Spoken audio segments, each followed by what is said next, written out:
hopefully awak nampak apa yang cikgu presentkan sekejap lagi. Okay.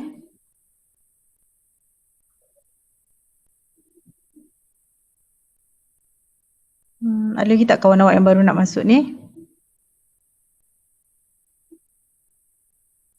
Okay dah kot. Okay. Baik, jadi cikgu teruslah. Tak boleh nak tunggu lama-lama sebab kita nak buat sekejap saja. Lepas ni awak buat pula latihan, betul? Kan? Jadi kita mulakan saja.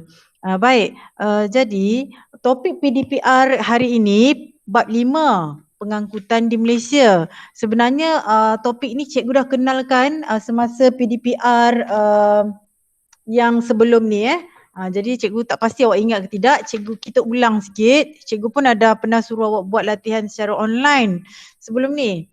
Okay, so pengangkutan di Malaysia ni kalau kita tengok pengangkutan ada kawan awak baru nak masuk sekejap cikgu kena admit dia dulu. Minta maaf. Okay, so pengangkutan dekat Malaysia ni kita ada banyak jenis pengangkutan tapi kita nak belajar lebih kurang 4 saja, iaitu pertama jalan di darat. Okay, jalan di darat ni ada contohnya jalan raya, jalan kereta api, jalan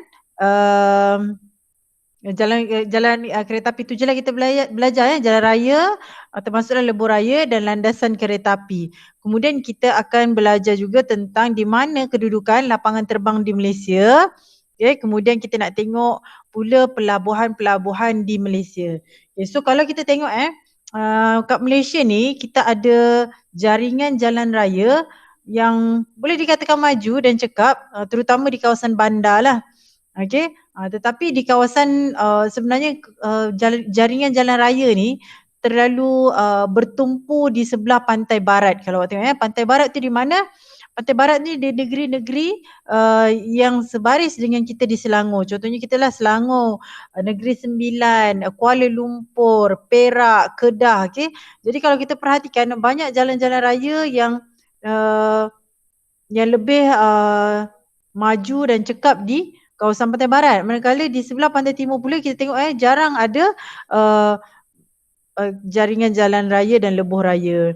Okay, so beza jalan raya dengan lebuh raya ni biasanya lebuh raya ni dibina untuk mempercepatkan dan mempermudahkan jalan. Lebuh raya ni dia lebih besar, dia lebih dijaga jalannya, maksudnya dari segi construction, dari segi kualiti jalan dia lebih baik daripada jalan raya biasa di kampung-kampung dan juga di pekan-pekan. Jarang ada lubang-lubang besar di lebuh raya, jarang ada. Okay, so lebuh raya kita nak tengok lebuh raya kita utamakan lebuh raya yang utama di Malaysia ni lah. Okay, kalau mengikut kita punya buku teks surat 72, lebuh raya di Malaysia kita ada 8. Okay, so 8 lebuh raya ini semua awak perlu hafal kedudukannya kerana banyak sekali ditanya dalam soalan peperiksaan di mana kedudukan lebuh raya utara selatan. Okay, so kalau awak tengok lebuh raya utara selatan ni dia bermula daripada kawasan utara yang berdekatan dengan Singapura, dia berdekatan dengan Thailand, iaitu Bukit Kayu Hitam. Okay, Bukit Kayu Hitam ni di Kedah, dia bersempadan dengan Thailand. So bermula daripada sini menganjur dia bukan di tengah dia bukan di tengah, dia melalui pantai barat di tepi. Okay, dia hampir ke tepi sedikit. Okay, so panjang lebuh raya utara selatan ini daripada atas ini sempadan Thailand sehinggalah bersempadanan dengan Singapura di bawah, iaitu di kawasan Johor Bahru. So kita panggil utara hingga ke selatan. Okay, so kita ada juga lebuh raya Persekutuan yang kalau awak tengok nombor 2 ni. Okay, nombor 2 ni dia pendek saja. Ini sangat dekat dengan kita sebenarnya. Kalau awak nampak kita naiklah daripada Tol 60 Sen. Okay, Tol 60 Sen di selepas daripada Meru tu, selepas daripada Setia Alam, kita ada Tol 60 Sen di atas sana, sehinggalah awak naik depan Aeon Klang, kemudian awak ke arah Shah Alam, dan itulah kita panggil lebuh raya Persekutuan sehinggalah ke Kuala Lumpur. Dia pendek saja. So lebuh raya Persekutuan ni adalah lebuh raya yang pertama di Malaysia. Okay, dibina pada daripada sebelum negara kita merdeka lagi. Okay, jadi kalau kita tengok lebuh raya seterusnya adalah lebuh raya Karak Kuala Lumpur. Okay, Karak Kuala Lumpur ni di nombor 3. Karak Kuala Lumpur ini daripada sambungan daripada Kuala Lumpur ke Pahang. Okay, ni adalah Karak ni di Pahang lah. Kita nak ke arah pantai timur. Okay, kemudian kita ada lebuh raya pantai timur di nombor 4 ni. Okay, lebuh raya pantai timur di 4 ni, ini sangat memudahkan orang untuk pergi Kelantan, Terengganu, Pahang dan ini juga baru juga selesai dibina. Okay. Kemudian kita ada lebuh raya apa lagi? Kalau kita tengok ada banyak jenis-jenis lebuh raya. Cikgu bagi kawan awak yang baru nak masuk ni dulu.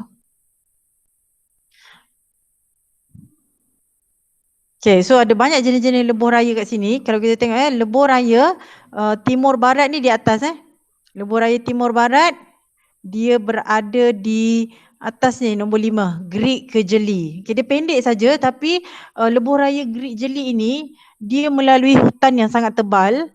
Okay, so proses membina lebuh raya ini sangatlah susah. Okay, sebab berhadapan dengan hutan tebal, kemudian haiwan liar yang seperti contohnya ada harimau, gajah di sini So ini sekarang adalah laluan utama untuk orang-orang di utara pergi ke Kelantan. Okay. Kemudian lebuh raya Kuala Krai, Gua Musang, Kuala Lipis ni di sini di tengah. Okay. Lebuh raya Tun Razak di antara menghubungkan Pahang ke Johor. Johor bawah sekali ni. Okay, so orang daripada Johor nak ke Pahang ini dia biasanya menggunakan lebuh raya Tun Razak. Lebuh raya Pen Borneo. Okay, lebuh raya Pen Borneo ni dia berada di apa tu namanya kalau kita tengok dalam peta di buku teks dia berada di Sabah dan Sarawak. Okay, sangat panjang dan ada beberapa kawasan yang masih lagi dalam pembinaan. So ini jenis-jenis jalan raya. Kita tengok jalan raya Persekutuan, jalan raya Bandaran biasanya di pekan-pekan di bandar, jalan berturap dan juga jalan tidak berturap ni biasanya di kawasan-kawasan pedalaman kalau di Selangor ni jaranglah ada kawasan yang tidak berturap, okay? Tapi kawasan yang tidak berturap ni banyak di kawasan-kawasan pedalaman Pahang, okay? Pedalaman Perak, pedalaman Kelantan, pedalaman Sabah dan Sarawak. Okay, ini yang cikgu katakan tadi, lebuh raya Pen Borneo. Okay, sangat panjang sebab sebenarnya Sabah dan Sarawak ini lebih besar daripada Semenanjung. Jadi lebuh raya dia menganjur daripada bawah ni Sarawak, Kuching, Sematan ni dan melalui hingga ke kawasan Miri. Miri ni berdekatan dengan Brunei. Yang warna putih ni adalah Brunei. Okay, kemudian di sini dia bersambung lagi sehingga ke Sabah. Okay. So di atas ini adalah Sabah. Okay, yang besar di bawah ini adalah Sarawak. So Sarawak ini sangat besar, dia adalah negeri yang paling luas dan paling besar di Malaysia. Okay, kalau awak tengok di kawasan tengah sini hampir kosong, tak ada lebuh raya. Kenapa? Kerana bentuk muka bumi dia yang sangat bergunung ganang, okay, bertanah tinggi, kemudian hutan yang sangat tebal. So sangat mencabar untuk membina jalan raya di sini. Okay. Ini biasanya adalah kependudukan orang asli di hutan yang sangat ramai di sini. Okay, dan kawasan-kawasan bandar dia bertumpu di sekitar tepi pantai. Okay, itu adalah lebuh raya di Malaysia. Inilah contohnya. Okey, ini landasan kereta api di Malaysia. Sebenarnya kereta api di Malaysia ini dah dibina lama, sejak daripada zaman penjajahan British lagi. British yang mula-mula membina landasan kereta api di Malaysia. Kenapa dia bina landasan kereta api ni? Bukan untuk kemudahan penduduk, tapi sebenarnya untuk dia bawa keluar biji timah. Biji timah ni dia berada di tengah. Okey, di kawasan nanti kita tengok peta. Okey, ni contohnya. Banyaknya pada awal dahulu adalah biji timah di kawasan Taiping, kawasan Ipoh, Okey, di sekitar Negeri Sembilan Kuala Lumpur ni banyak sekali jaringan landasan kereta api disebabkan oleh sini adalah kawasan biji timah. Jadi untuk membawa daripada Taiping pergi ke tepi pelabuhan biji timah tersebut, dia memerlukan landasan kereta api. Okay, itu adalah landasan kereta api yang pertamalah, Port Well. Ni contohnya ni. Okay, ni macam mana dia bawa biji timah keluar daripada negara kita. Okay, melalui landasan kereta api, kemudian dia naik kapal, dibawa ke Britain. Okay, kita punya hasil biji timah. Okay, so kalau kita tengok di sini, landasan kereta api ini menganjur daripada utara juga, hampir sama macam landasan Lebuh Raya Utara Selatan. Okay, kemudian dia bercantum ada dua cabang di sini. Dia pergi ke sebelah timur ni di Gemas. So katakanlah awak tinggal di Butterworth. Okay, awak tinggal di Butterworth, awak nak ke Pasir Mas. Tiada laluan terus. Kenapa tak ada laluan terus? Landasan kereta api kenapa tidak dibina di sini? Disebabkan di tengah-tengah ini adalah Banjaran Titiwangsa. Okay, Banjaran Titiwangsa ni tinggi, bergunung ganang dan juga hutan tebal. Okay, jadi kawasan tersebut tidak boleh dibina landasan kereta api. Kosnya sangat mahal, okay, untuk membina landasan kereta api. Sebab kereta api biasanya dibina di tanah rata. Okay, di tanah rata. So perjalanan ni jadi jauh. Okay, orang di Butterworth dia perlu pergi ke Gemas. Kemudian daripada Gemas dia akan tukar kereta api, dia akan pergi ke Pasir Mas. So jauhlah perjalanannya dan masanya hampir berbelas-belas jam. Okay. Kemudian kita ada juga stesen Sentral Kuala Lumpur dekat tengah-tengah ni, KL Central.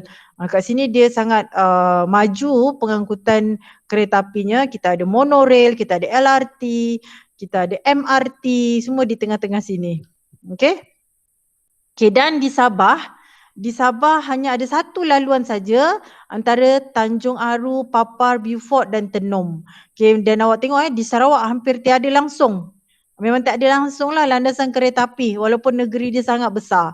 Okay, disebabkan macam cikgu cakap tadi lah, dia tak ada keperluan untuk bina di sana disebabkan oleh bentuk muka buminya yang hutan tebal dan juga gunung ganang.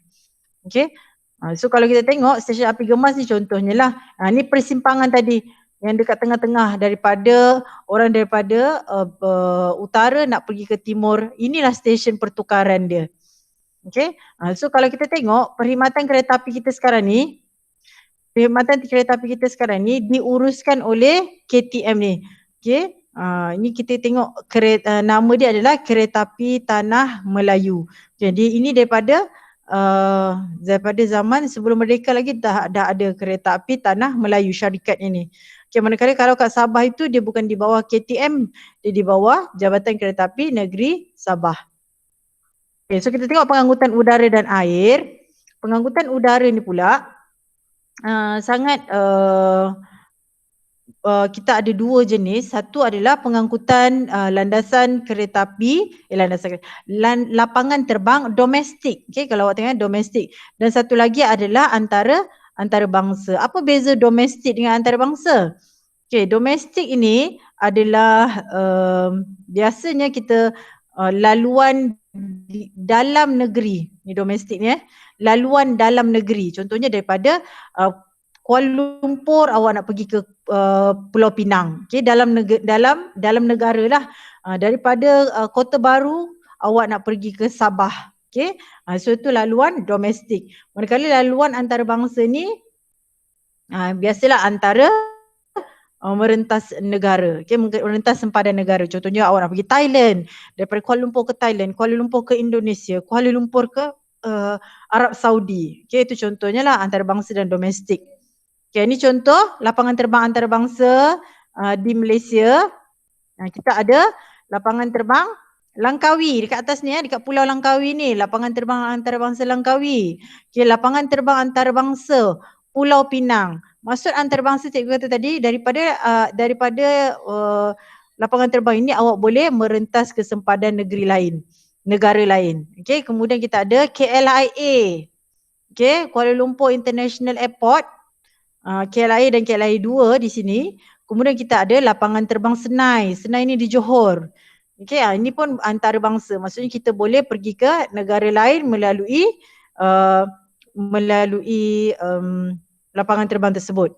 Okay, ini contoh lapangan terbang antarabangsa Langkawi, kecil saja tetapi dia boleh merentas sempadan negara. Okay, lapangan terbang antarabangsa Pulau Pinang.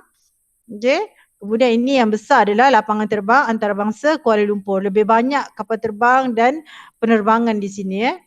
Ini antaranya adalah lapangan terbang antarabangsa Kuala Lumpur 2, KLIA 2. Dia landasan dia bersambung dengan KLIA tadi, hampir sangat dekat lah. Okey, ini di Senai di Johor Bahru contohnya.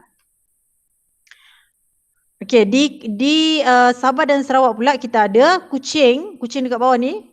Okey, Sarawak, lapangan terbang antarabangsa Kota Kinabalu di Sabah. Ini contohlah lapangan terbang antarabangsa Kuching. Yang ini lapangan terbang antarabangsa Kota Kinabalu, besar juga. Okay, so kita tengok pelabuhan pula. Pelabuhan di Malaysia ni penting untuk mengangkut barangan kargo. Apa ada dalam kargo ni? Okay, ini adalah barangan kargo yang daripada kita import, maksudnya barangan daripada luar negara. Contohnya awak beli barang daripada negara China, dia akan melalui jalan air dalam kargo ni lah. Ataupun kita negara yang mengeluarkan sarung tangan getah terbesar. Jadi kilang di Malaysia akan menghantar sarung tangan tersebut melalui kargo ini ke luar negara. Kita panggil ini ekspor. Kita hantar ke luar negara. Okay. So ciri-ciri pelabuhan ni dia mesti berada di perairan yang tenang. Dia tak boleh air dia bergelora. Okay. Kemudian berdekatan dengan aktiviti perindustrian, contohnya kilang-kilang. Untuk menghantar barangan ini ke luar negara perlulah dekat dengan pelabuhan supaya menjimatkan kos untuk hantar. Okay, ini contohnya lah pelabuhan Kuantan. Pelabuhan Kuantan ni di Pahang ni, pelabuhan ini khas untuk penyimpanan pukal keris cecair. Cecair ni contohnya adalah petroleum yang digali, okay? Cari gali petroleum. Kemudian kita ada di Pulau Pinang, Kelang, Tanjung Pelepas di Johor dan Johor ini adalah kapal-kapal kargo untuk berlabuh. Okay, ini pelabuhan Pulau Pinang, pintu masuk ke Semenanjung Malaysia. Pelabuhan Kuantan. Okay, kemudian pelabuhan Kelang, ini sangat besar. Antara pelabuhan utama kat Malaysia ni. Okay, kemudian kita ada Tanjung Pelepas. Tanjung Pelepas ni berdekatan dengan Singapura tapi dia berada di Johor Bahru. Okay, terminal kontena dia sangat canggih. Okay, kemudian di Sabah dan Sarawak kita ada pelabuhan di Kuching, Bintulu. Okay, Bintulu ni biasanya dia membawa petroleum lah. Kemudian Teluk Sepanggar di Sabah. Ini contohnya ya. Teluk Sepanggar ni untuk kontena saja. Bintulu pula biasanya ni contohnya adalah membawa kepada gas asli cecair lah, petrol lah lebih kurang. Okay, untuk pengangkutan awan di Malaysia ni kita akan sambung kemudian. Okay, so tak boleh nak panjang-panjang sangat. Kita akan buat latihan pula. Cikgu nak awak buat latihan dalam buku apa ni kita panggil? Buku latihan ni lah. Okay, kita nak buat buku latihan ini pada